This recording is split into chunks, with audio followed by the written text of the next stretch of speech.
Kali ini kita akan masuk ke apa yang kita sebut sebagai bidang Euclid. Di pertemuan kemarin kita sudah bicara tentang bidang Cartesius. Bidang Cartesius adalah bidang yang kita beri dua garis bilangan real yang saling tegak lurus, di mana setiap titik di bidang tersebut bisa kita label, bisa kita identifikasi dengan pasangan terurut A, B, di mana A-nya nanti menyatakan jaraknya ke sumbu kedua, B itu menyatakan jaraknya ke sumbu pertama.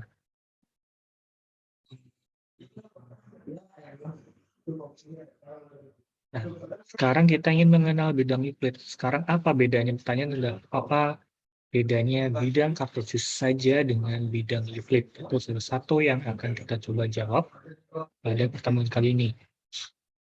Simpang pertanyaannya, apa sih bidang Euclid? Jadi kita mulai dengan apa sih bidang Euclid? Ini yang akan kita bahas. Pertama adalah bidang Euclid sendiri nanti apa kita selesaikan itu, kemudian representasi garis. Kita ingat kembali, garis dulu itu belajarnya apa di saat sekolah SD, SMP, SMA, mungkin SMP dan SMA ya. Kemudian representasi garis sekarang di bidang Euclid itu seperti apa? Kalau waktunya cukup, kita masuk ke pasangan ortonormal. Capaian pembelajarannya ya harus memahami ya akhirnya apa itu bidang Euclid dan memahami representasi garis pada bidang Euclid. Kok bahasan yang kedua ini saya sangat penting karena kedepannya ya di pertemuan-pertemuan berikutnya kita akan berkutat dengan garis. Apakah garis itu sejajar, tegak lurus, sebagainya. Kemudian kalau garis dicerminkan seperti apa, garis digeser seperti apa. Nah, kita akan terus bekerja dengan garis. Jadi, memahami garis di bidang Euclid ini menjadi pokok bahasan yang penting. Kemudian kita akan bicara tentang vektor yang ortonormal. Nanti ini berhubungan juga dengan ortogonal. Ini kaitannya nanti dengan ketegaklurusan. Jadi tegak lurus ini hubungannya dengan vektor ortonormal. Oke, kita masuk dulu. Nah, sebelum masuk ini ada sedikit penyesuaian notasi. Kemarin kan saya mengenalkan panjang ya, simbolnya adalah ini ya, double kurung tegak ya. Nah, untuk sekarang dan seterusnya kita gunakan satu saja biar hemat. Jadi norm sekarang kita gunakan satu saja, mirip dengan mutlak. Nah, berarti pertanyaannya, apa bedanya norm dengan mutlak?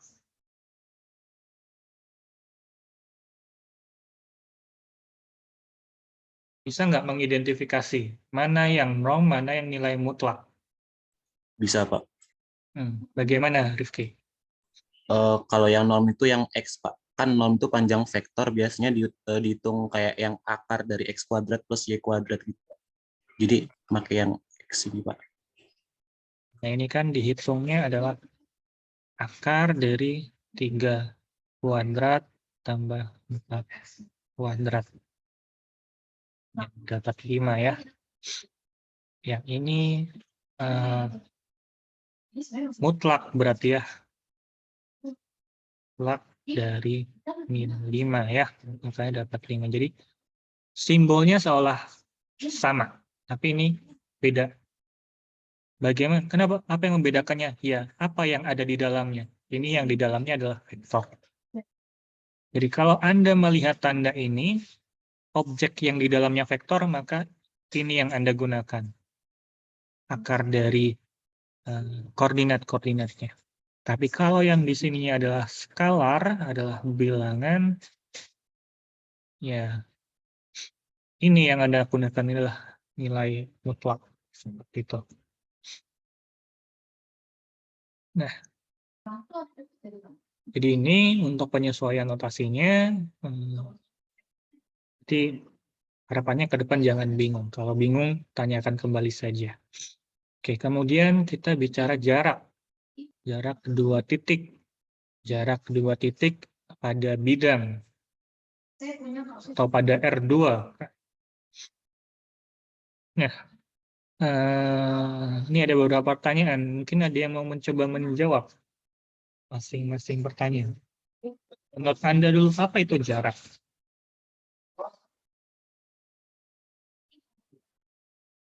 Pakai pengetahuan yang non-geometri di sini juga nggak apa-apa. Misalkan, menurut saya, jarak itu apa? Silahkan.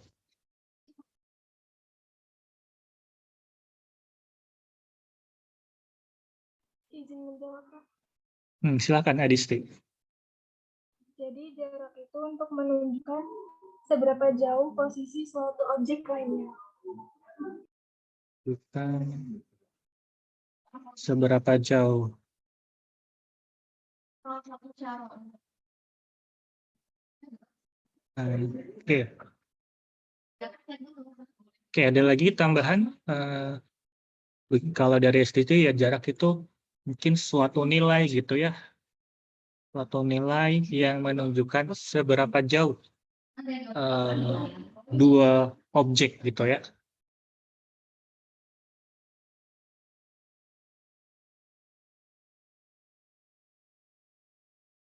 Oke.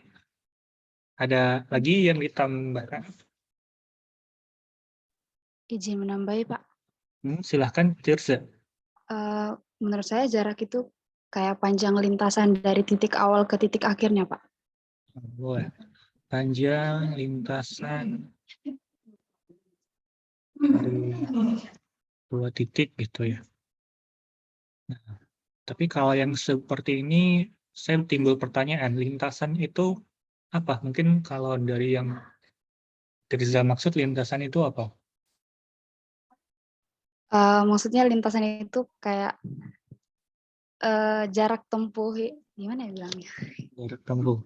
Mendefinisikan jarak, kemudian ada jarak lagi. Nggak apa-apa, tapi itu gimana? Contohnya kayak titik A ke titik B gitu. Jadi kayak panjang dari jarak titik A ke B gitu, Pak. Jam dari, ini menarik, panjang dari apa? Dari titik awalnya ke titik akhir gitu. Titik awal ke titik akhir. Nah, ini bagus menurut saya ya. Panjang dari titik awal ke titik akhir. Nah, mungkin ini ada kurang sesuatu gitu ya. Panjang dari titik awal kan kalau membacanya seperti ini, panjang dari titik awal kan, ya titik awal nggak punya panjang. Kan kemarin kita sepakat titik itu nggak punya panjang, nggak punya diameter gitu ya. Dia hanya menyatakan lokasi.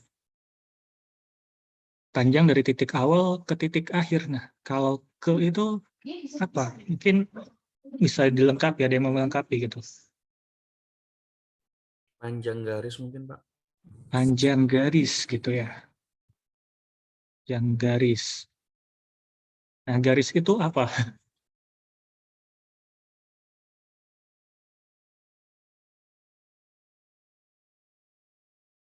Karena kita belum mengenal garis ya, yang sudah kita kenalkan baru titik dan vektor ya.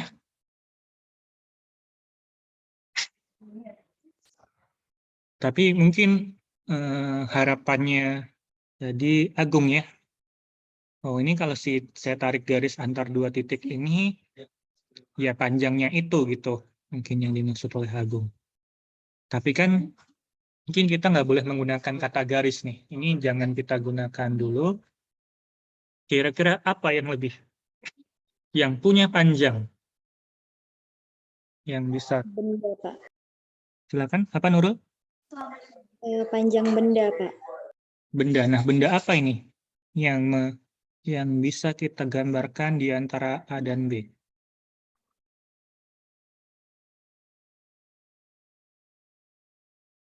Panjang objek, panjang suatu objek gitu ya, benda. Nah, bendanya apa kira-kira? Kan ini titiknya adalah titik 0,1 dan ini titik B-nya adalah 0,6. Atau jangan 4,4.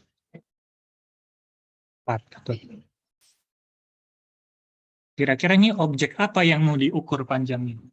Panjang vektor, Pak. Vektor ya. Kita sudah mengenal vektor, jadi kita bisa menggunakan pengetahuan kita terkait vektor. Jadi kalau kita punya dua buah titik kan kita bisa bangun vektor ya.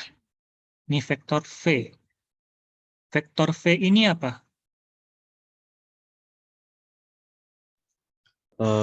Jarak dari B gitu, Pak. Akar dari B Nah, minus. kalau panjang V, ya dia adalah akar dari sesuatu bla bla bla. Tapi kalau V-nya apa? Vektor yang pangkalnya di 0,1, ujungnya di 4,4.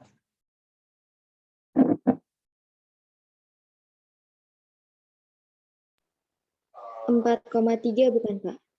4,3 kenapa? Karena jaraknya itu kan dari B ke A itu kan, Pak. Nah, titiknya itu selang 4, terus 4 dikurang 1, 3, jadi 4,3, Pak. Oke, jadi sebenarnya kalau kita punya vektor pangkalnya di titik A, ujungnya di titik B, maka ini kita tuliskan sebagai vektor AB gitu ya. Ini kemarin mungkin nggak terbahas ya, tapi ini yang mungkin di fisika sudah kenal. Kita bisa memperoleh dengan mengurangkan nilai elemen di B dengan A. Ya, walaupun kemarin kita mendefinisikan operasinya untuk vektor, tapi vektor dan titik ini kadang bisa kita bolak-balik. Artinya ini adalah 4,4 kita kurang dengan 0,1. Berarti vektor V ini adalah vektor 4,3.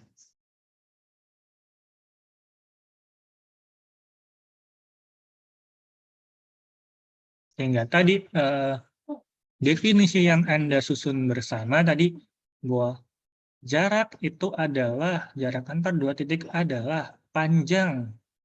Dalam hal ini, bendanya adalah vektor dari titik awal ke titik akhir.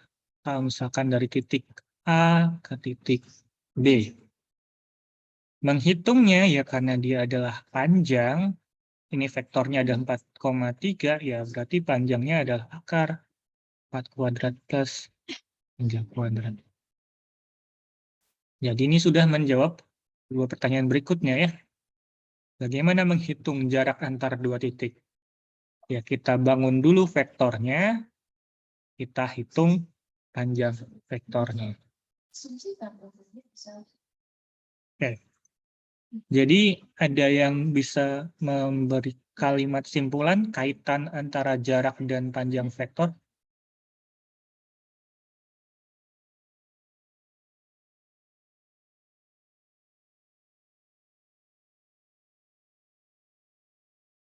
Jarak titik A dan B ini akan sama dengan apa?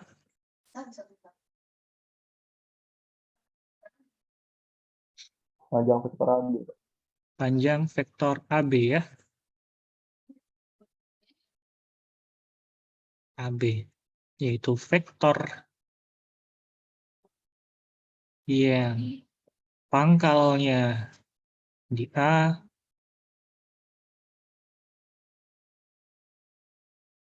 dan ujungnya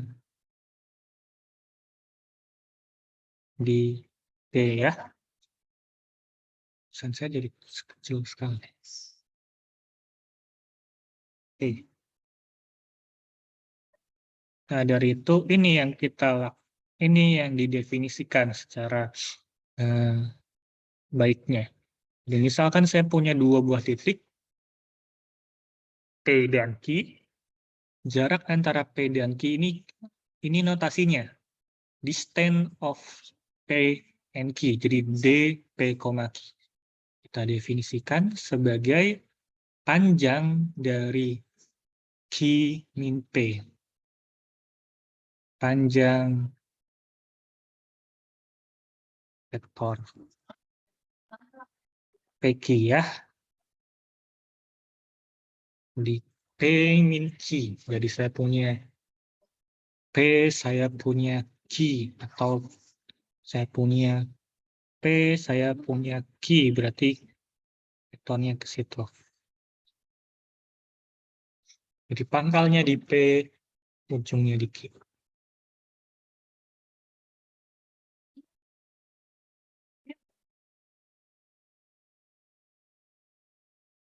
Oke, nah ini sekilas. Sambil ingat tadi yang di awal. Tanda ini tuh panjang atau mutlak? Panjang. Panjang ya.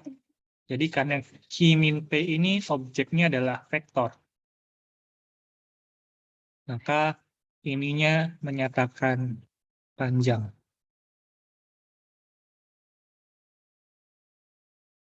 Oke, nah ini silahkan dicoba sebentar deh, kayak 3 menit gitu untuk menghitung.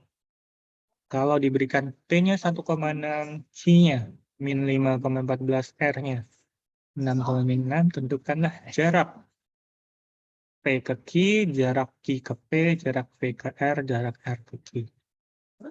Yang paling ya, tidak ada.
Mungkin yang sudah bisa di kolom chat gitu ya, diberikan jawaban Anda untuk misalkan ini soal 1, ini soal 2, ini soal 3, ini soal ke-4.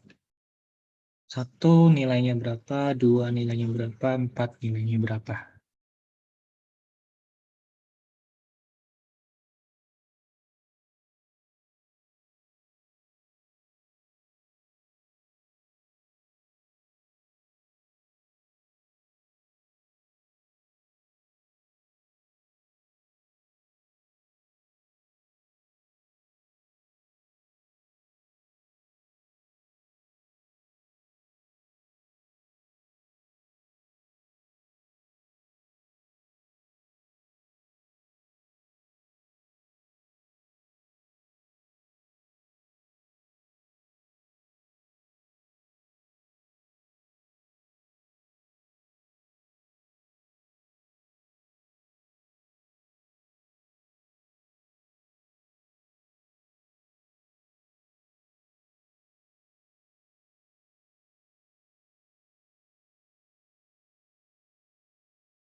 Oke,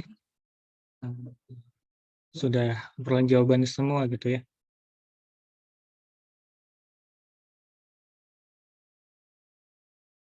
Tentu kalau kita mengikuti langkah dari definisi gitu ya, DPQ adalah mutlak dari Q min P, ini dia adalah, maaf, bukan mutlak, panjang dari Q min P, berarti dia panjang dari, ini adalah min 15 kurang 14, 14, maaf, dikurang 1,6.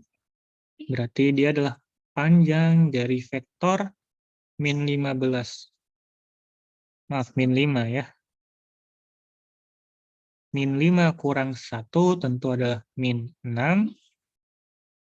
14 dikurangi 6 tentu ini adalah 8. Jadi ini panjang dari vektor dengan entry-nya min 6,8 ya. Akar dari min 6-nya saya kuadratkan, saya tambah dengan 8 saya kuadratkan. Ini kita plus 64 positif karena dikuadratkan, maaf 36, dan ini 64. Akar 100, seperti yang Anda peroleh dia 10. Dengan langkah yang sama, ini juga diperoleh 10. Sedangkan untuk yang PR, ini 13. Yang RQ, atau nih? Ada yang menjawab akar 521.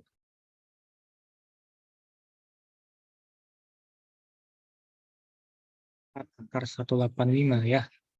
Kita coba cek ya.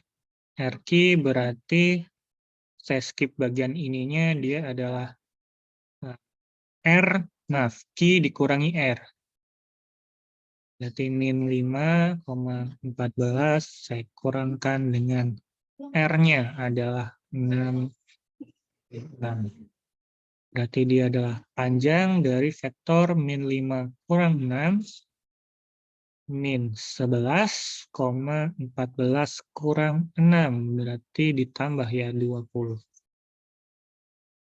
Tentu ini menjadi akar dari min 11 dikuadratkan, ditambah 20 kita kuadratkan, akar 121 tambah 400. Ini akar dari 521 ya. Ini tadi sudah ada yang memberikan jawabannya yang baik. Dari Reza ya, Reza Feud. Apakah bisa disederhanakan? Mungkin ya. Tapi saya kurang tahu, tapi nggak apa-apa, kita stay di sini saja. Nah, dari hasil ini apa ada beberapa hal yang mungkin bisa disimpulkan nggak? Mungkin atau dari bayangan Anda ada sifat apa yang mungkin bisa kita cek benar atau enggaknya nanti? Jarak dua titik itu selalu sama gitu Pak. Dari P ke Q atau Q ke P itu selalu sama. Iya Pak. Ya. Ini mungkin mencurigakan bahwa jarak P ke Q gitu ya. Sepertinya kan selalu sama deh dengan jarak Q ke P gitu. Nah, ini 10, ini juga 10. Mungkin kira-kira kayak gitu. Jadi kita coba lihat sifat-sifat lainnya apa. Terima kasih. Jadi memang biasanya kita mempelajari sifat itu dari sini. Dari coba-coba, ada sifat ini. Benar nggak ini? Ini yang kita coba nanti buktikan. Tapi sebelum, ini dulu. Nah, itu nanti akan muncul di sini, di teori 5, bahwa kalau saya punya fungsi, punya titik PR gitu ya, sifat-sifat ini yang akan berlaku. Jarak pasti positif. Kalau saya punya DPQ-nya 0, ini mau nggak mau P-nya sama dengan Q. DPQ akan sama dengan DQ. Dan kalau saya punya DPQ, DQR, maka ini sama dengan, pasti lebih besar dari DPR. Nanti kita coba ilustrasikan. Tapi sebelum itu, kita kenal dulu di definisi bidang Euclid. Jadi sekarang kita bisa mendefinisikan bidang Euclid. Di bidang Euclid, kita notasikan dengan E2. Kalau nuliskan biasanya kayak gini. Ininya double. E2 gitu ya. Kalau ini kan R2 gitu ya. Kalau saya sih biasanya nulisnya kayak gitu. Jadi beda dengan ini. Jadi ada double-nya. Nah, bidang Euclid itu sebenarnya adalah ruang vektor R2. Jadi himpunannya adalah X, Y. X-nya anggota real, Y-nya anggota real ya. Ya sebenarnya bidang Cartesius gitu, semua titik di bidang Cartesius yang sekarang dilengkapi dengan fungsi jarak. Tapi saya mau cek dulu nih, ruang vektor itu apa?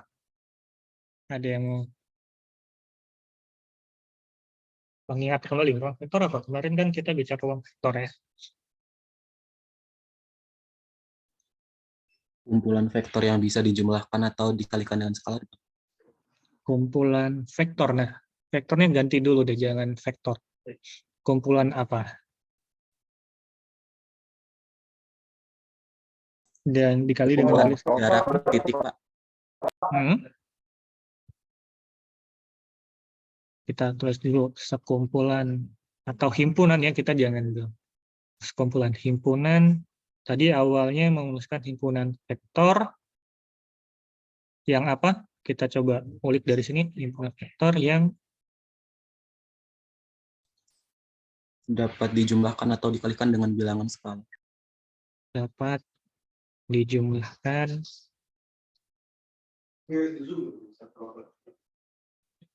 dan dikalikan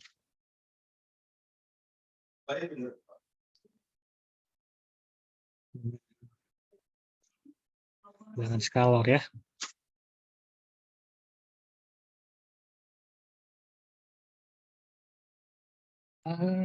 Insight-nya sudah sangat kuat. Mungkin bahasa matematisnya mungkin perlu nanti kita jelas ya. Nah ini mungkin kalau saya boleh sedikit intermezzo gitu ya, vektor itu kalau Anda ditanya vektor, di fisika memang adalah besaran yang punya arah.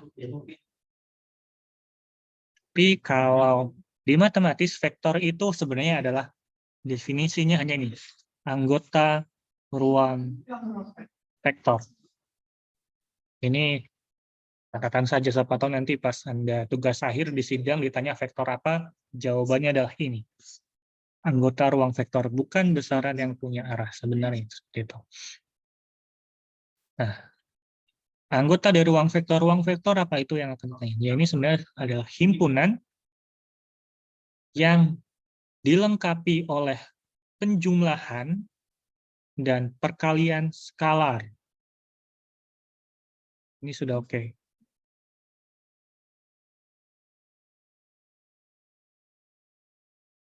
Oleh penjumlahan dan kali skalar.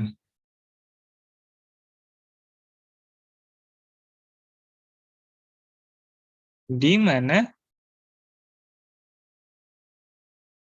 terhadap operasi ini sebenarnya bukan geometri, ini aljabar. Terhadap operasi geometri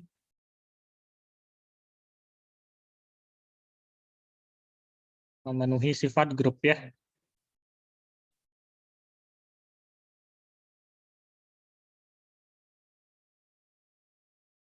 Dan terhadap kali skalar dia memenuhi beberapa sifat lain.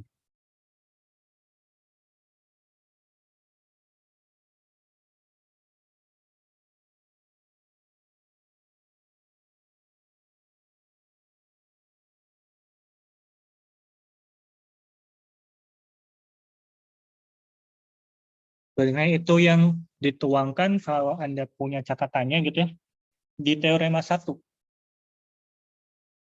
Lagi megang bukunya? Punya catatan nggak? Saya pertanyaan dulu. Punya catatan nggak dari minggu yang sebelumnya? Yang punya catatan boleh deh raise hand.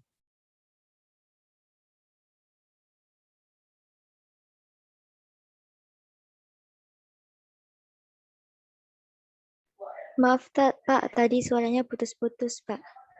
Nah ini memenuhi sifat, sebenarnya di sini saya tulis saja. Sifat grup dan memenuhi sifat distribusi, atau ini sebenarnya saya singkat sifat pada teorema 1.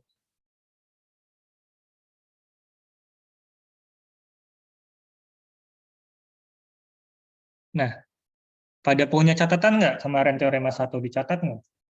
Yang punya catatan boleh resen. Siapa saja yang punya catatan? Nurul, bagus. Yang lain bagaimana? Sok yang punya catatan, nggak harus lengkap, yang penting punya catatan dulu. Resen. Agung ya, Haris.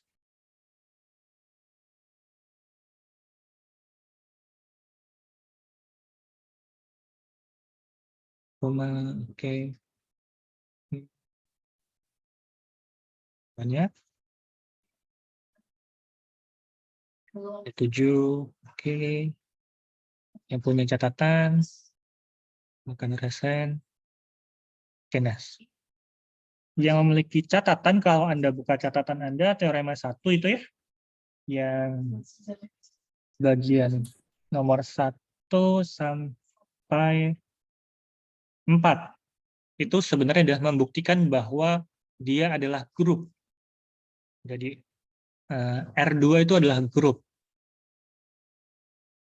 Kemudian dari 5 sampai 8 itu adalah sifat kali skalarnya. Kalau dikali 1, dia sama saja. Terus yang 7 dan 6 dan 7 itu adalah distributif, gitu ya, non distributif. Yang 8 itu asosiatif skalar. Nah, ruang vektor adalah himpunan yang memenuhi ke-8 sifat tersebut. Jadi ruang vektor adalah himpunan yang memenuhi ke-8 sifat tersebut. Nah, berarti R2 kan ruang vektor ya.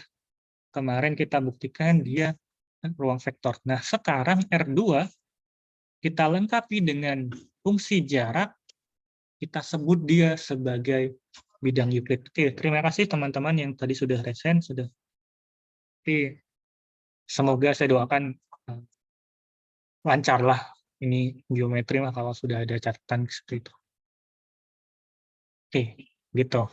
Ada yang mau ditanyakan dulu terkait sampai definisi bidang Euclid ini? Belum ada, Pak. Gitu. Oke, terima kasih. Jadi kalau ada pertanyaan bidang Euclid itu apa? Dia adalah ruang vektor yang dilengkapi jarak. Ruang vektor apa? Dia adalah himpunan yang memenuhi 8 sifat pada teorema 1 kemarin gitu ya. Oke. Ini kemarin adalah sifat kemarin lagi barusan ya. Sifat dari jarak. Kalau saya punya 2 buah titik, jarak pasti positif. Ya, tentu kita lihat dari definisinya gitu ya. Di PQ ini akan sama dengan apa P min Q gitu ya. Ini akan sama dengan akar gitu. Mungkin ini pasti kan jadi P1 min Q1, oh Q min P ya.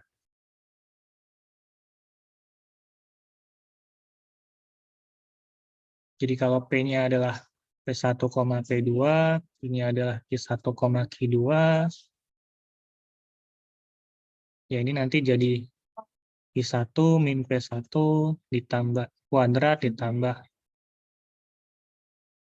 I2 min P2 kuadrat ya. Jadi ini bilangan kuadrat dijumlahkan pasti positif. Diakarkan juga ya, jadi pasti lebih besar dari 0. Ini otomatis. Nah, ini nih yang menarik. Kalau saya punya jarak antara P dan Q sama dengan 0, yaitu maka P-nya sama dengan Q. Nah, ini sedikit kalau saya mau membuktikan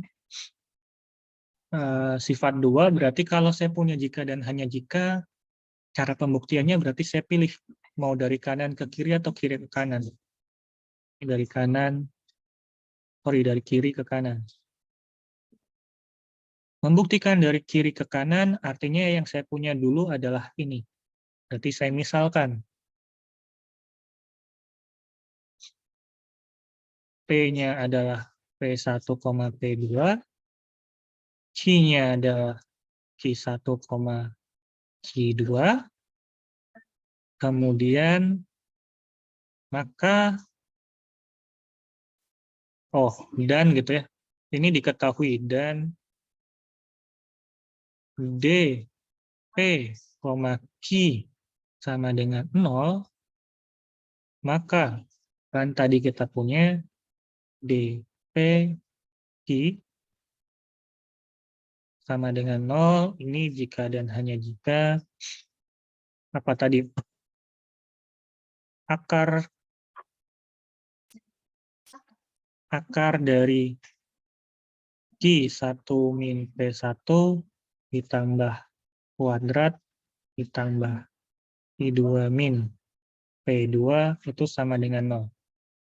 Kedua ruas dikuadratkan, kita punya Q1 min P1 kuadrat ditambah Q2 min P2 kuadrat sama dengan 0. Nah, ini kalau Anda ingat di aljabar, ini terjadi atau akibatnya Q1 min P1 ini harus sama dengan 0. Kira-kira kenapa? Kalau saya punyanya ini, kenapa ini pasti 0? Q1 min P1.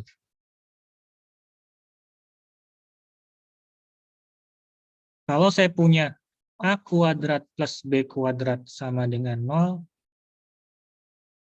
A-nya harus 0, B-nya harus 0. Kenapa?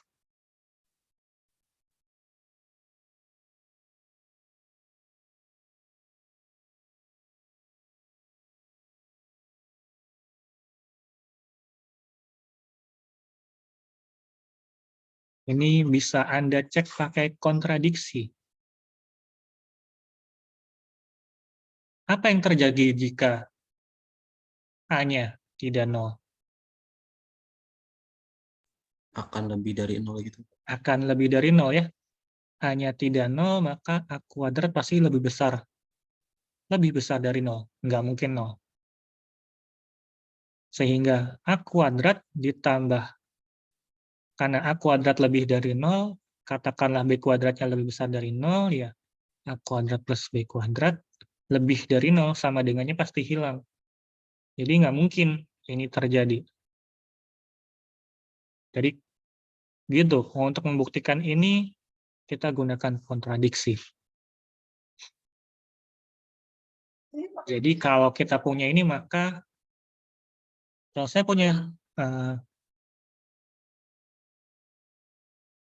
objek atau bilangan dikuadratkan ditambah bilangan lain dikuadratkan sama dengan 0, maka masing-masing bilangan harus 0. Berarti ini Q min P sama dengan 0 dan Q2 min P2 sama dengan 0. Artinya Q1 sama dengan P1 dan Q2 sama dengan P2. Sehingga P sama dengan P1, P2, ini P1-nya sama dengan Q1, P2-nya sama dengan Q2, ini akan sama dengan Q. Terbukti P-nya sama dengan Q. Jadi awalnya yang saya punya adalah ini. DPQ-nya 0, saya bisa buktikan P-nya sama dengan Q. Kalau dari kanan ke kirinya ya nanti lebih obvious, lebih pasti. Jadi misalkan P sama dengan Q, ya nanti kalau dihitung DPQ-nya pasti ini kan ya. Akar dari tadi P, sorry, Q min P1 min P1 dikuadratkan ditambah P2 min P2 kuadratkan. Akar jadi karena P sama dengan Q, maka ini hasilnya adalah saya nulisnya Q min Q gitu ya, tambah Q2 min Q. Ini akan sama dengan 0. Mungkin lebih bisa dijabarkan lagi, tapi intinya gitu. Jadi ini sifat yang menarik, kalau jaraknya 0, pasti titiknya sama. Nggak mungkin ada dua titik yang berbeda yang jaraknya 0. Kira-kira sih seperti itu yang dimana.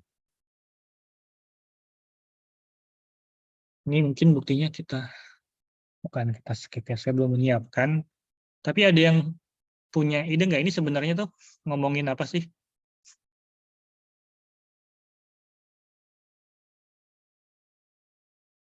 Kalau saya punya 2 titik, 3 titik gitu ya.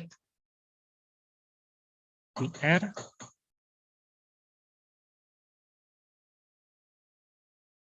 Ini panjangnya A, ini panjangnya B, ini panjangnya C. Ya sebenarnya dia mau bilang bahwa panjang A ditambah B pasti lebih besar dari C. Begitu juga kalau panjang C ditambah B pasti lebih besar dari panjang A. Ini yang dulu sering kita sebut sebagai peta samaan segitiga.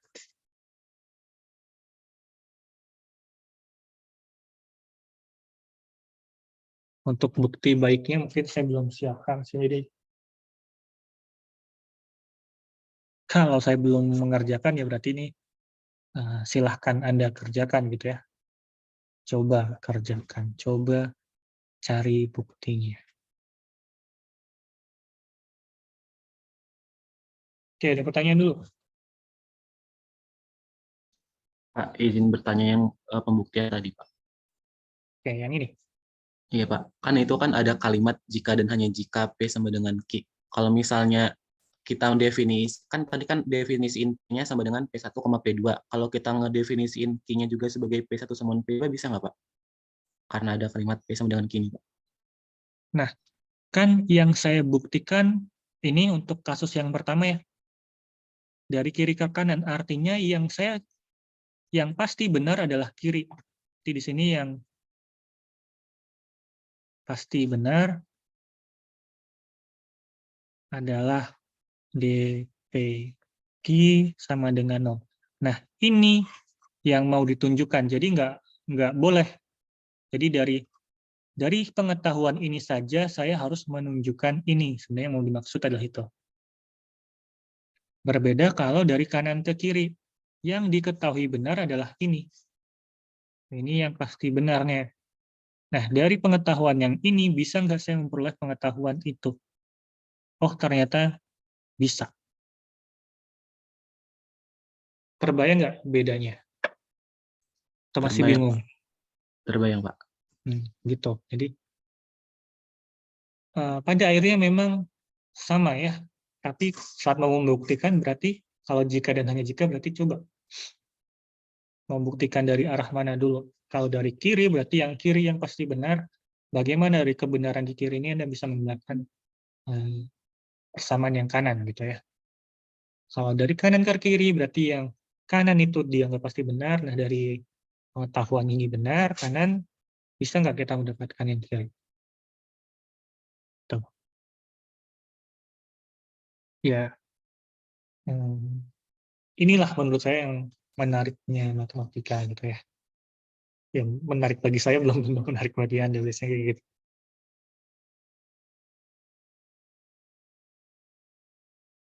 Ada lagi pertanyaan? Tidak ada, Pak. Oke, kita coba lanjutkan. Ini kita 1 jam belum kenalan sama garis, baru bicara bidang Euclid. Nah, sekarang kita coba gali patung garis ya. Wah, saya lupa.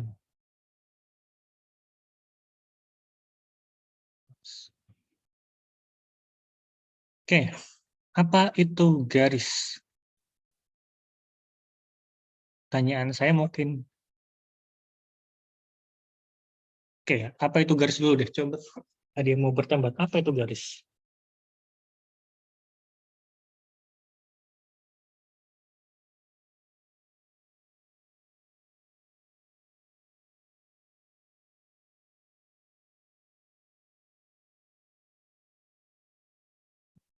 Yang memberikan. Himpunan titik-titik, Pak. Menjawab, Pak. Oke, yang pertama tadi siapa bilang himpunan titik-titik? Tony, Pak. Fahmi. Menurut Fahmi, garis adalah. Tony, Pak. Tony. Hah? Tony. Jadi menurut Tony, ini garis itulah himpunan titik-titik. Himpunan titik-titik, gini maksudnya. Himpunan titik-titik. Enggak gitu ya. Himpunan dari titik. Gitu ya. Kemudian ada yang tadi suara perempuan. Menambahkan, silahkan. Saya, Pak. Itu menurut saya suatu bentuk yang tercipta dari titik-titik juga, Pak. Bentuk yang tercipta gitu ya. Mungkin tersusun gitu. Susun dari titik-titik gitu ya. Ada lagi yang mau mendapatkan Menjawab, Pak. silahkan. Kalau menjawab menurut Wikipedia bisa nggak, Pak? Boleh. Kan belajar kan bisa sumbernya dari mana-mana ya. Jadi silahkan. Oke, Pak. Kalau menurut Wikipedia itu garis adalah bentuk geometri yang dilukiskan oleh sebuah titik yang bergerak, Pak. Di garis itu objek geometri yang pertama, kemudian dilukiskan oleh titik yang bergerak gitu. Benar, Pak. Oke, ini menarik nih. Ini tidak. Mungkin ini Anda boleh ya tiga pernyataan dari teman Anda ini Anda catat gitu ya. Maksudnya ini mungkin belum definisi yang bisa diterima secara umum, tapi insight-nya bagus gitu. Himpunan dari titik gitu ya. Bentuk objek itu atau bentuk gitu ya, tercipta atau disusun oleh titik-titik juga. Terus ini saya melihat ini sangat menarik. Yang dilukiskan oleh titik yang bergerak. Nah, titik yang bergerak. Mungkin nanti sedikit kalau saya boleh mencuri apa yang mau kita bahas nanti, ya ini mungkin akan mirip dengan apa yang bisa kita simbolkan atau kita nyatakan dengan persamaan parametrik pada nantinya. Tapi menarik. Oke. Jadi kalau untuk yang sekarang mungkin saya ambil dulu yang pertama ya. Garis itu adalah himpunan dari titik. Kita coba mulai dulu dari himpunan dari titik. Nah, titiknya seperti apa? Pertanyaannya adalah bentuk yang tercipta dari titik atau himpunan dari titik yang seperti apa yang menyatakan garis ini. Di sini saya punya 2 buah garis, L garis yang biru, K adalah garis yang merah. Apa yang membedakan kedua garis tersebut?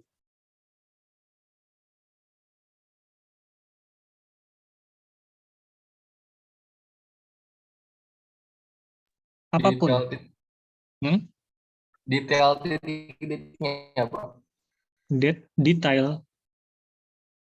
Iya, detail titik-titiknya. Himpunan titik-titik beda. Oke, detail ini boleh di ini lagi mungkin? Jadi maksudnya himpunan titik-titiknya kayak yang biru, yang merah itu kan melewati min 1,0 gitu. Mungkin detail titik-titik yang dilewati gitu ya. Iya, Pak.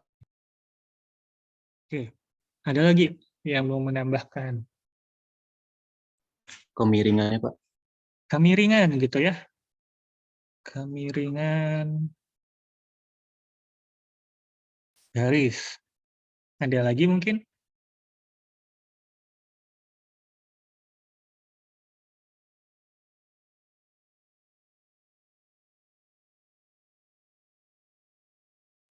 Warna garisnya, Pak. Warna garis. Wow, menarik. Warna garis. Ya, tentu warna garisnya berbeda ya. Tapi oke. Kita input dulu. Apa lagi?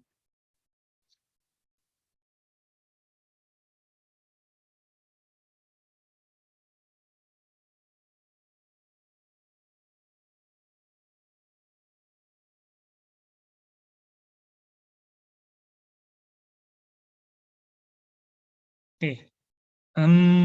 Kita coba ulik dari apa yang sudah disampaikan oleh teman-teman Anda gitu ya. Jadi apa yang membedakan kedua garis?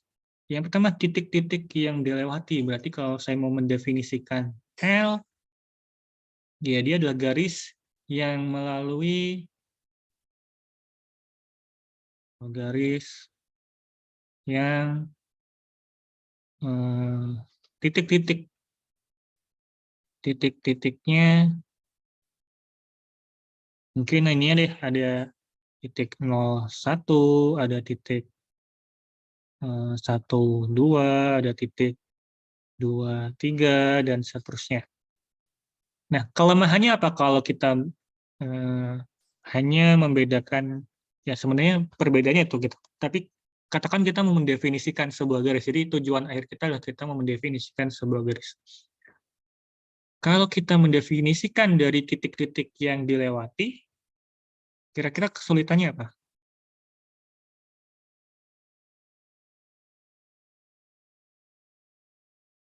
Apakah mungkin kita melis semua titik yang dilewati?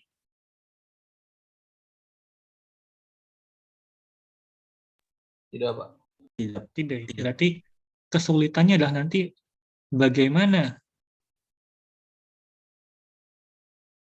melis atau mendaftarkan semua titik yang dilewati.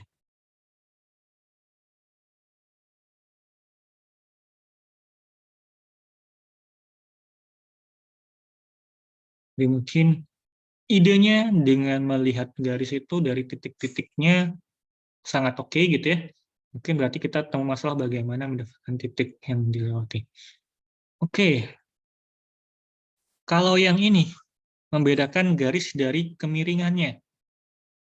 Kira-kira yang ini nanti apa kendalanya?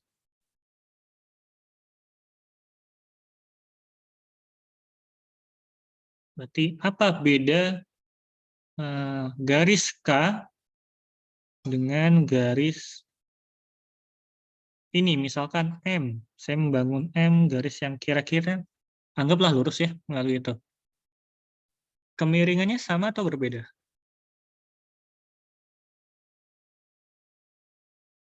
Sama, Pak. Sama ya, jadi kemiringan untuk beberapa kasus bisa membedakan, tapi ternyata tidak selalu. Pertanyaan berikutnya adalah, kemiringan itu apa kalau di vektor?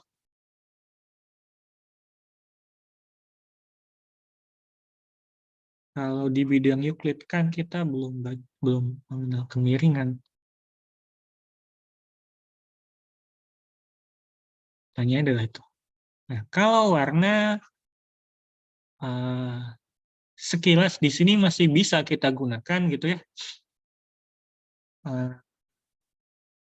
Kita bisa membedakan garis dengan warna yang berbeda. Tapi begitu garis Anda nanti ada banyak sekali gitu ya, apakah cukup nih krayon kita untuk mewarnai? Kira-kira itu. Ada nggak cara lain yang tidak perlu menggunakan krayon, tidak perlu melakukan pewarnaan, kita bisa membedakan garis? Jadi Seperti itu dulu, mungkin seperti itu dulu. Bagaimana cara kita pada akhirnya membangun sebuah garis. Jadi ini yang sebelah sini saya hapus ya.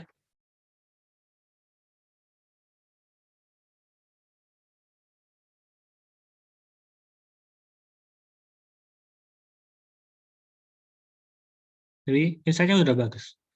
Garis adalah himpunan tak berhingga titik dengan kriteria seperti apa yang tadi kita tanyakan. Kalau jawaban ini ada yang bisa memberi jawaban nggak? Jawaban ini bisa memberi jawaban. Apakah titik 100,299 ada di garis L atau K? Di garis L, Pak. Di garis L. Kenapa? Dimasukin ke persamaan ya, Pak. Jadi ketika X-nya itu 100, Y-nya itu diperoleh 299. Berdasarkan persamaan yang ada itu. Nah, kalau dengan persamaan yang dulu kita kenal, kita bisa L ya tadi ya.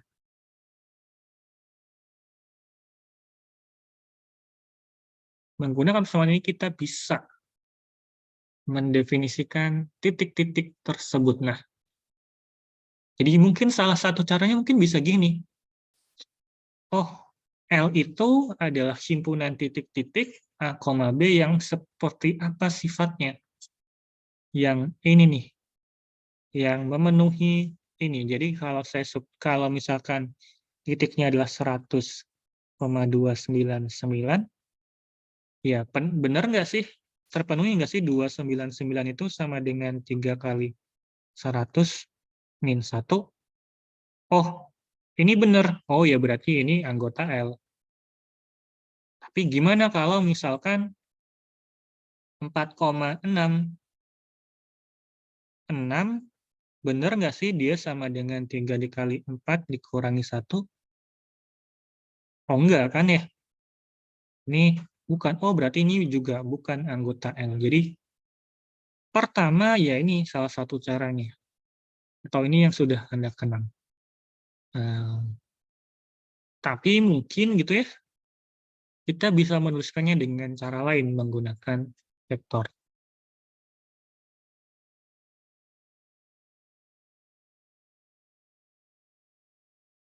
Jadi kalau menggunakan vektor, kira-kira apa yang bisa membedakan kedua garis ini?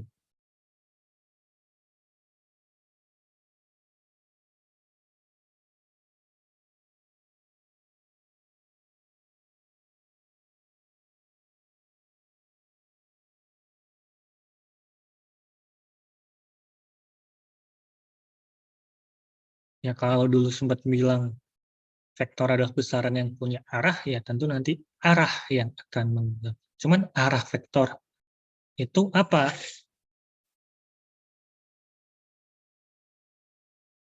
Ya ini kita punya sifat ini.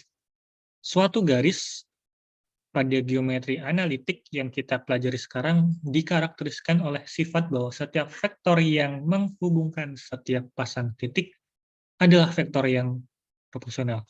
Artinya kalau saya punya titik A, titik B, titik C, titik D, titik E, ini titik-titik pada garis yang sama, maka vektor AB, vektor BC, vektor AD, semua vektor yang bisa kita bangun di antara titik-titik tersebut ini harus proporsional. Apa itu proporsional? Ada yang tahu proporsional itu apa? Ya ini nih, udah deh. Atau saling kelipatan. Oh, ya contohnya ya AB itu haruslah C dikali BC gitu ya. Atau konstanta dikali dengan BC.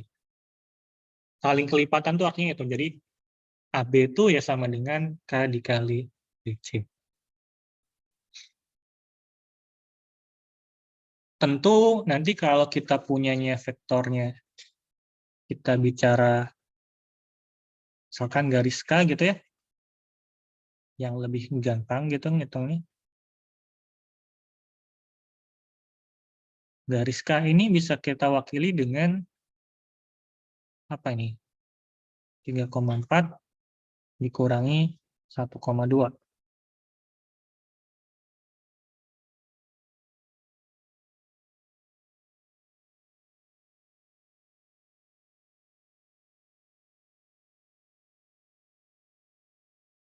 Dua koma 2 gitu ya. Atau misalkan ini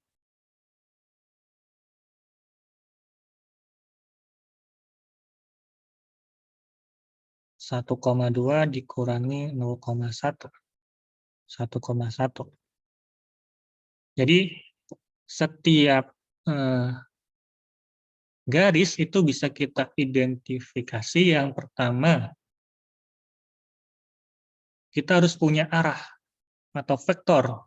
Atau vektor yang kita peroleh dari setiap dua titik di garis tersebut proporsional. Pasti kelipatan ini. Saya ambil titik dimanapun, pasti kelipatannya 1,1, pasti kelipatannya 1,2. Jadi,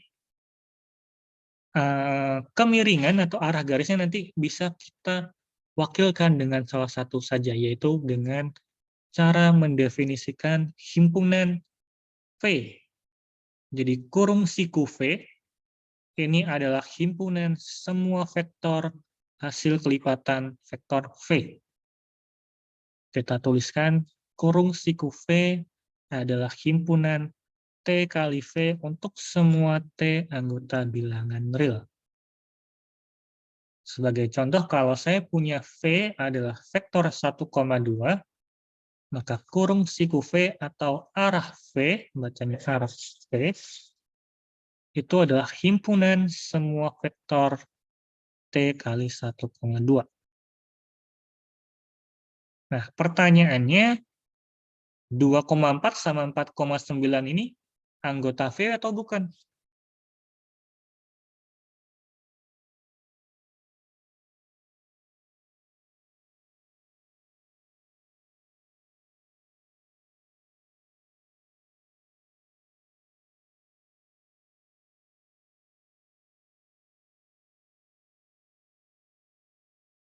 Bagaimana, atau pertanyaan gimana? Bagaimana saya menunjukkan 2,4 itu anggota V atau bukan?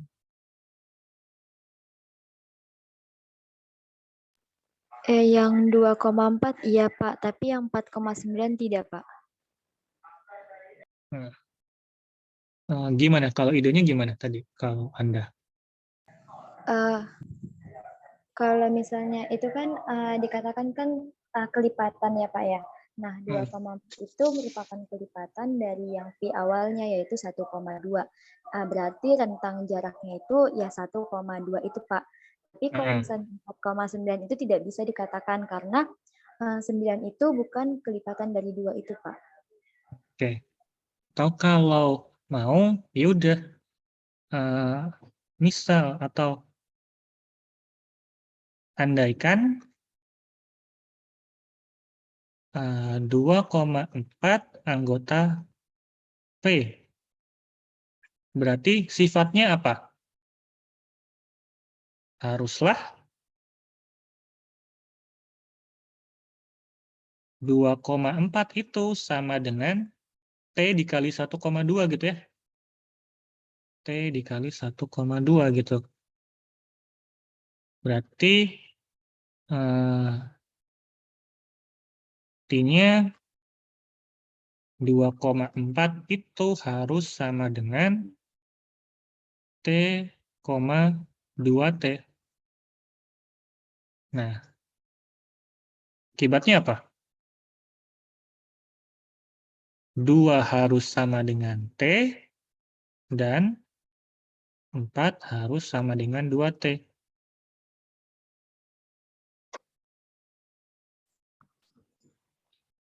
Ini benar ya, kalau 2 sama dengan T, 4 sama dengan 2T, kan di sini kita peroleh 2 sama dengan T. Jadi ini mungkin.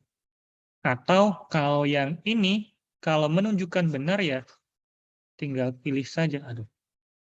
Ya, terlanjur saya hapus ya kalian ya ini.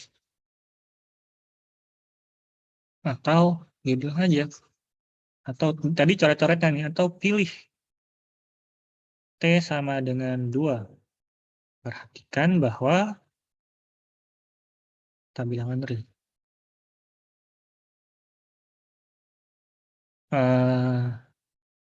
2, atau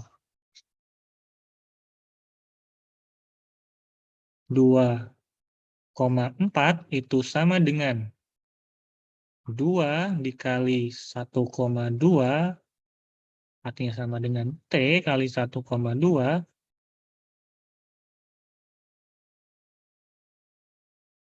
Ya ini kan sudah menunjukkan tadi, artinya 2,4 anggota dari T, karena dia bisa dituliskan sebagai T kali 1,2. Nah, kalau untuk 4,9 kita menunjukkan tidak, nah ini baru tadi. Andaikan 4,9 dia anggota dari V. Haruslah 4,9 itu dia adalah T dikali 1,2. Sehingga 4,9 itu harus sama dengan T, 2T. Perhatikan bahwa 4 harus sama dengan T dan 9 sama dengan 2T. Ini tidak mungkin terjadi kan ya? Tidak ada T yang memenuhi.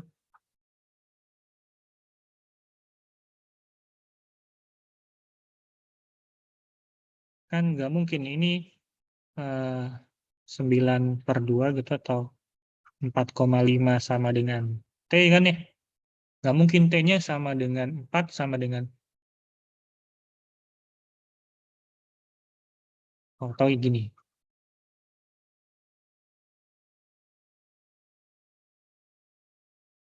Kontradiksi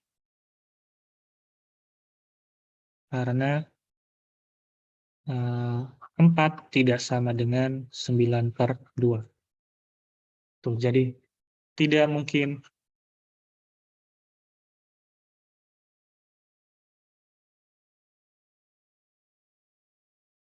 anggota V. Jadi idenya seperti itu.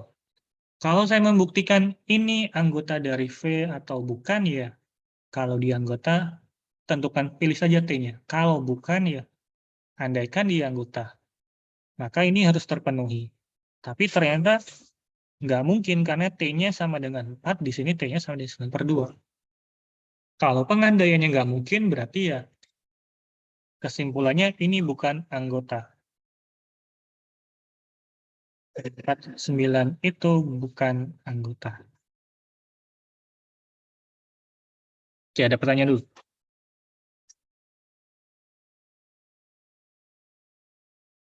Belum ada, Pak. Izin bertanya, Pak. Silakan Nurul. Berarti kalau misalnya untuk membuktikan apakah dia benar atau tidak itu pokoknya harus dimisalkan kalau mereka itu anggota ya, Pak? Paling mudah seperti itu. Misalkan anggota nanti ada nggak T-nya? T-nya bisa ketemu nggak? Kalau T-nya ketemu berarti anggota ya. Kalau nggak ketemu kayak gini ya, itu dia bukan anggotanya. Baik, Oke, Pak. Terima kasih. sama-sama. Ada lagi?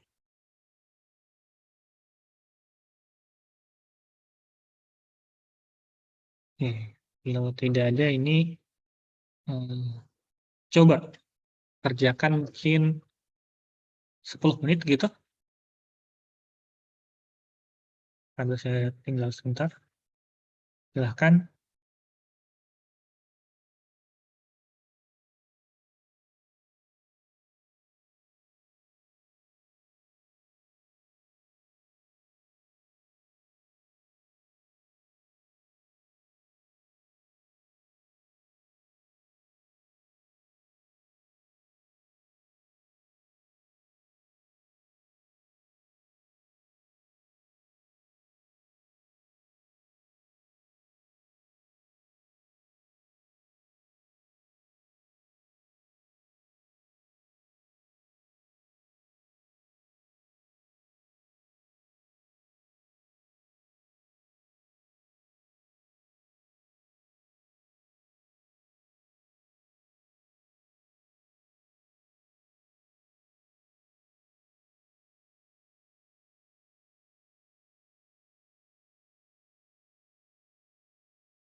Sebelumnya izin bertanya, Pak. Silakan. Itu yang paling bawah nomor 5 itu ya, Pak. Itu yang ada Yang ini? itu apakah sama dengan yang atas-atasnya, Pak? Karena beda kurung. Ini bedanya apa?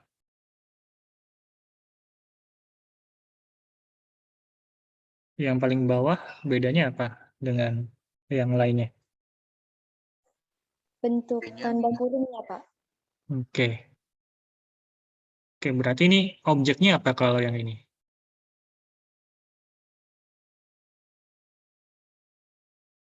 Ini objeknya apa?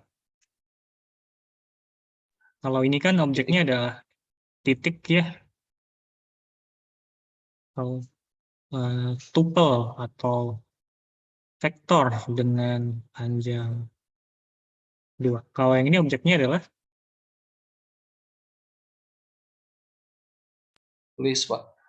list ya, atau himpunan ya sebenarnya. Simbol himpunan kan ya, himpunan dengan 2 objek ya. Beda ya. Jadi kan ini sengaja aja ditelurkan. Jadi ini objeknya bukan vektor, bukan titik. Berarti mungkin nggak dia anggota dari arah V?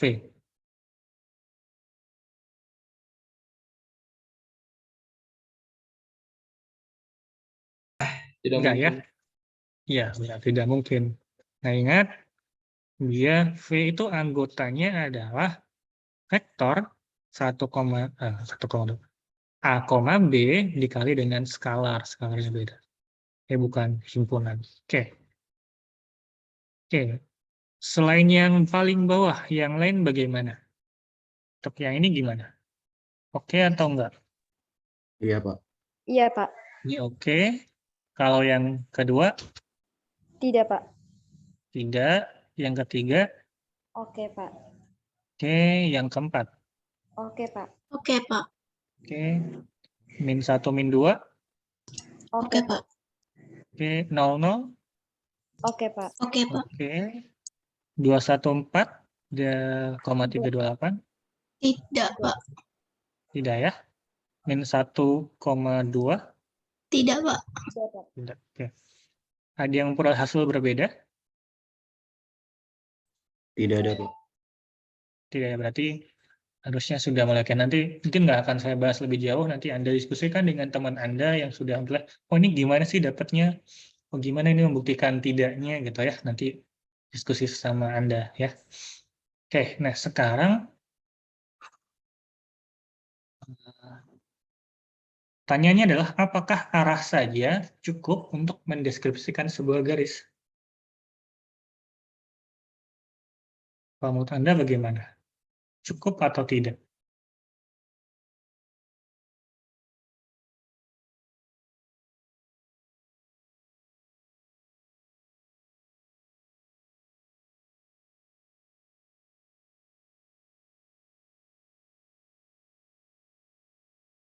Kira-kira kalau saya punya garis ini dan garis K gitu ya, arahnya sama atau berbeda?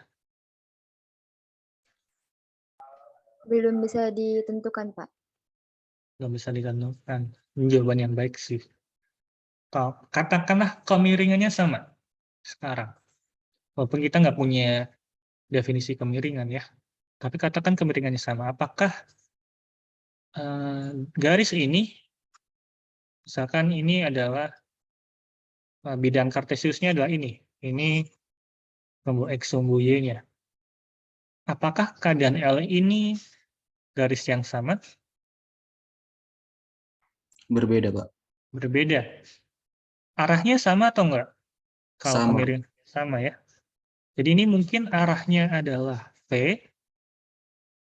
Ini juga arahnya adalah V. Jadi dua garis yang berbeda ternyata bisa punya arah yang sama pada nanti. Jadi pertanyaan ini, apakah arah saja cukup untuk mendeskripsikan sebuah garis untuk membedakan dua garis? Jawabannya berarti apa? Tidak, Pak. Ya, tidak cukup ya. Jadi kita butuh tambahan informasi lagi. Nah, tambahan informasi tersebut adalah titik. Saya coba nih, sebentar. Oh gini. Sebentar ini saya lihat lagi.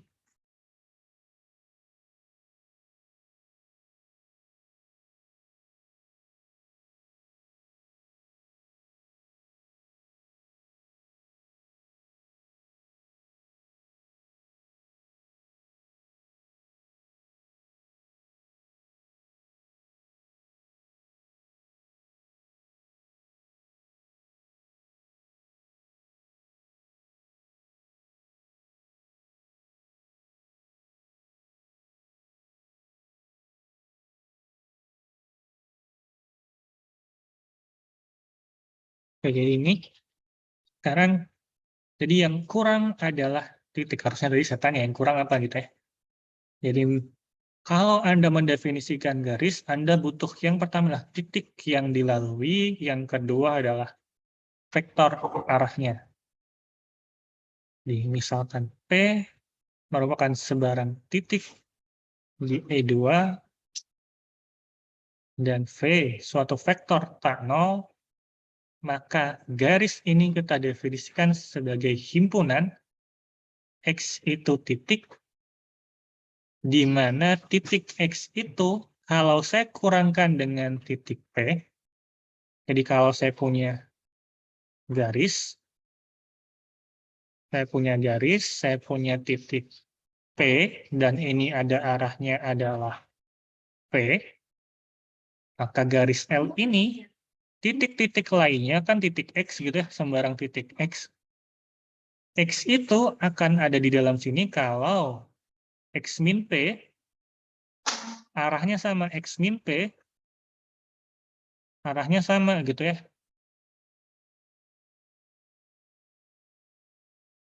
Gitu. Jadi L sama dengan X, titik-titik X, di mana X min P-nya anggota V. Atau penulisannya ini kita bisa tuliskan sebagai P ditambah arah V. Oke, untuk definisi ini dulu ada yang bingung nggak dari maksudnya?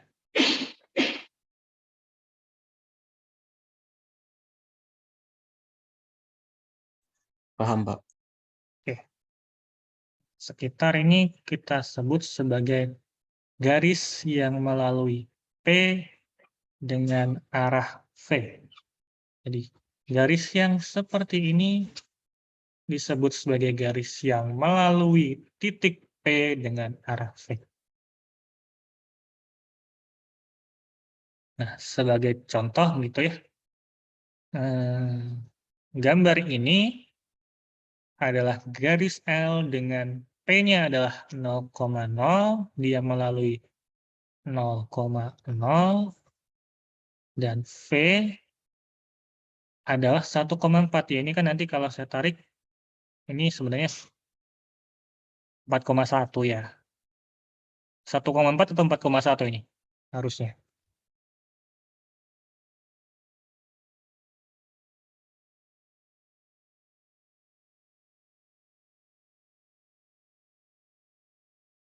Ini vektornya harusnya 4,1 ya. Iya, Pak. Iya, Pak. Kita coba kali.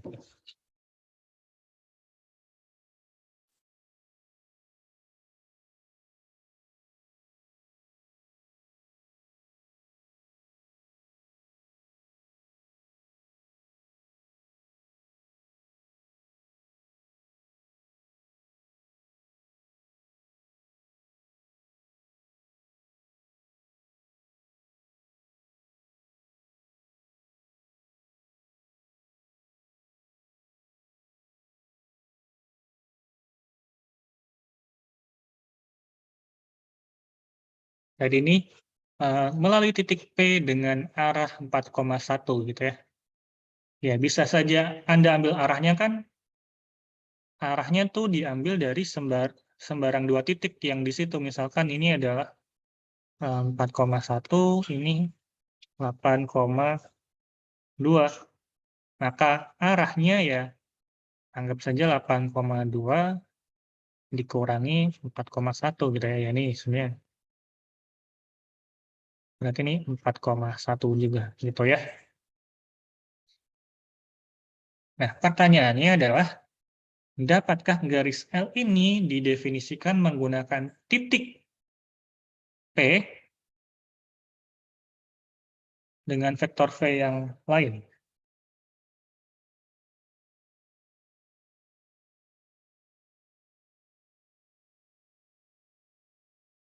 Coba, tanya ini bagaimana?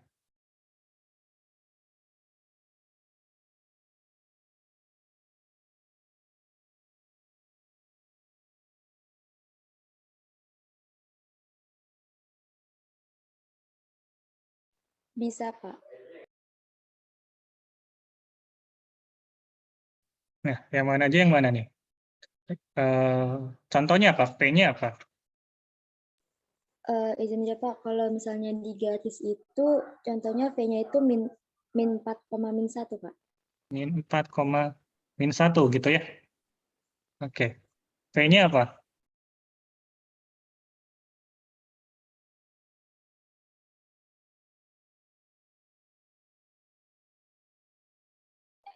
Terbalik Pak, maksud saya yang P-nya itu min 4, min 1. Nah, kalau yang P-nya itu tetap 0,0 Pak. 0,0. Sebentar ya, saya lihat.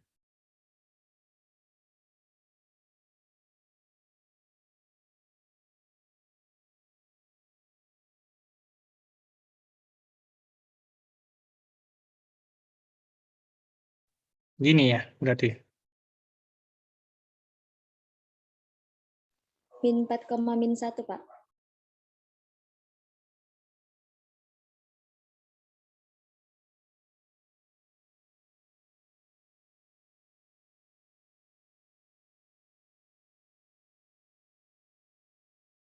Oke, sebelumnya saya harus mohon maaf ya kepada Anda karena ini saya sambil rapat, jadi fokus saya agak terganggu, ini jadi merugikan Anda. Oke, jadi ini juga bisa ya, artinya P-nya dan V-nya boleh saja. Ada banyak macamnya, tapi pasti dia akan menyatakan garis yang sama. Ini P-nya diganti dengan min 4,1 juga ya nggak masalah, kan ini juga titik yang dilalui ya.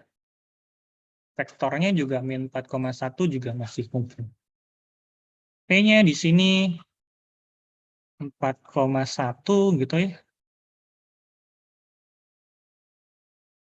Ininya juga 4,1 juga boleh. Selama dia masih vektornya di garis itu, titik yang dilaluinya di situ, ya boleh. Jadi memang masih cukup bermacam. Maka nanti mungkin kita perlu membatasi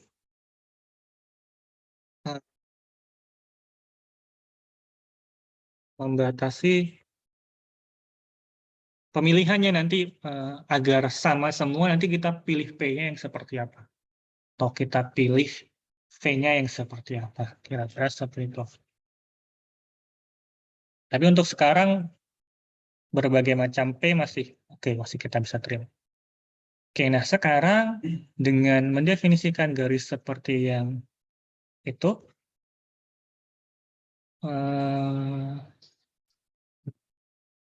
kalau dengan dua garis yang ini, kira-kira ada yang bisa memberikan L itu kira-kira apa P plus P-nya? K itu kira-kira apa P plus V-nya? Mungkin silahkan dicoba gitu 2 atau 3 menit.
Oke, untuk memilih P-nya, kira-kira gimana?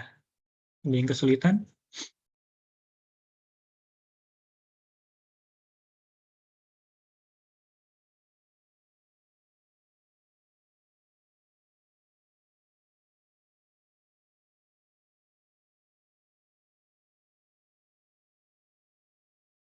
Tidak, Pak. Apa berarti P-nya? Kalau Kalau yang saya ngambilnya itu, Pak, untuk garis L itu di 1,2. Oke, P-nya 1,2. V-nya V-nya dapatnya tadi 1,3. 1,3 gitu ya. 1,3 dapatnya dari mana kalau siapa barusan? Ini Pak, kan Oke. untuk garis L ini. Untuk garis L ini kan ada dia di titik 1,2 sama di titik 2,5 Pak. Nah, terus saya kurangin Pak. Gitu ya. Jadi langkah paling mudah adalah kita lihat dulu ada titik yang melaluinya apa saja ya. Karena garis L melalui titik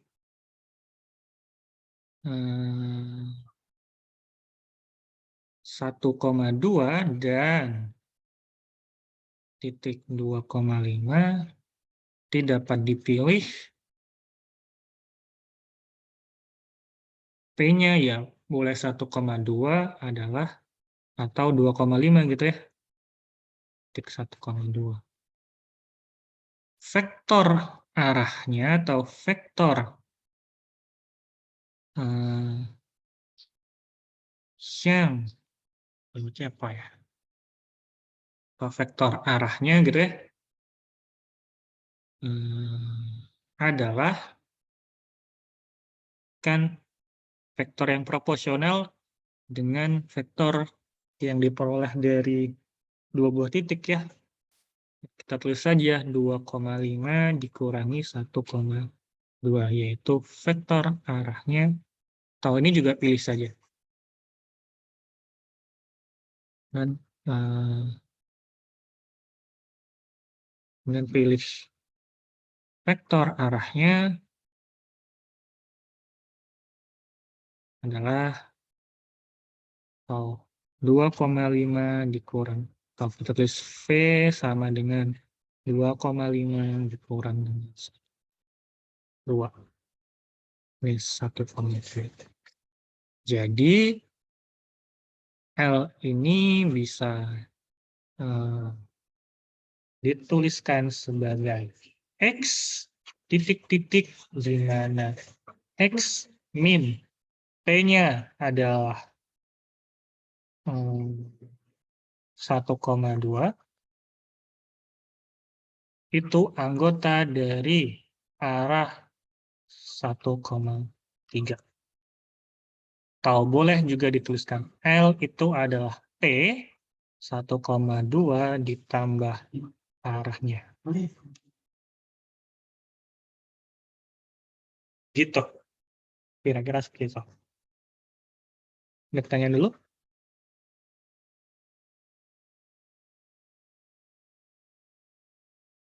Belum ada Pak.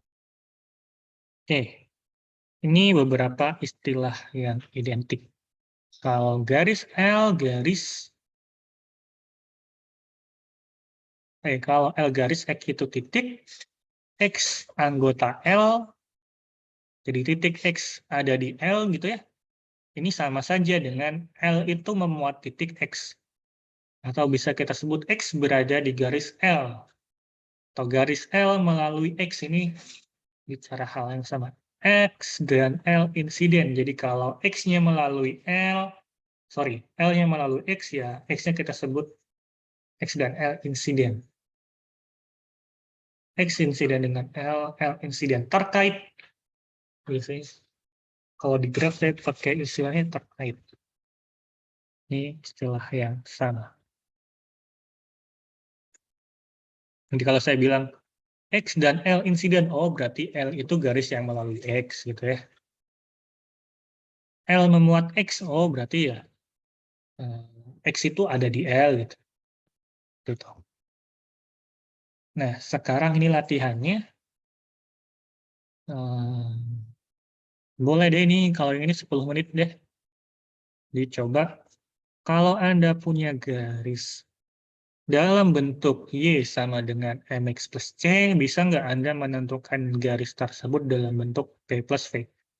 Sebaliknya, kalau saya punya garis dalam bentuk P plus V, bisa nggak Anda menentukan bentuknya dalam bentuk Y sama dengan MX plus C? Idenya sama yang kayak tadi. Kalau Anda mau membuat garis, Anda butuh apa? Tuh 2 titik yang dilalui. Silakan dicoba 10 menit.